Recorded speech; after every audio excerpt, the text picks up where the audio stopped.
पहले निपटाए अपने घर के सारे काम, फिर हुई मैं बाज़ार के लिए तैयार। राम राम जी सबको।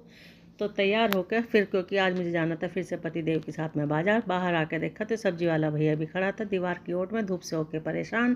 पहले लिया मैंने इसकी सब्ज़ी का जायज़ा, जो कि बिल्कुल एकदम हरी और ताज़ी थी।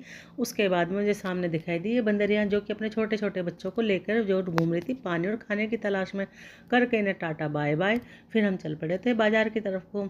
सामने से एकदम धूप तेज़ लग रही थी, चश्मा भी बिल्कुल जो है थोड़ा फीका लग रहा था, क्योंकि धूप हो रही थी बहुत ज़्यादा तेज़। मुंह पे ओढ़ने के बाद भी बार बार हवा से उड़ रही थी, क्योंकि हवा भी एकदम चल रही थी तेज़। स्पोर्ट मार्केट को होते हुए हम आ गए थे लालाबाद की बाज़ार की तरफ को। यहाँ पे थी छोटी छोटी गलियाँ, और थोड़े से 100-150 मीटर की दूरी पर चलने के बाद ही आ रहे थे मंदिर यहाँ छोटे छोटे से। यहाँ पे मिला हमें थोड़ा सा जाम, और एक ही तरफ से, क्योंकि हम चल रहे थे। मार्केट पूरा सजा हुआ था, क्योंकि पुराना बाज़ार है। उससे होते हुए हम आ गए थे वैली बाज़ार। वैली बाज़ार से होते हुए हम पहुँच गए सराफा। यहाँ लगाई थी पति ने स्कूटी। उसके बाद हम आकर के पहुँच गए थे सुनार की दुकान पर। यहाँ हम निपटाया हमने छोटा सा टाँके लगवाने का काम। उसके बाद लेके स्कूटी फिर हम चल पड़े थे घर की तरफ को। घर की तरफ को चल को देखा तो यहाँ पे भी लग रही थी लस्सी बट रही थी, और भीड़ बहुत ज़्यादा थी। उसके बाद हम चलते हुए आ गए थे मंदिर।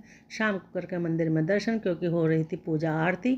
आरती का भी समय था, पूजा करके हम लौट गए थे अपने घर की तरफ को। अब लगी थी मुझे बहुत तेज से भूख।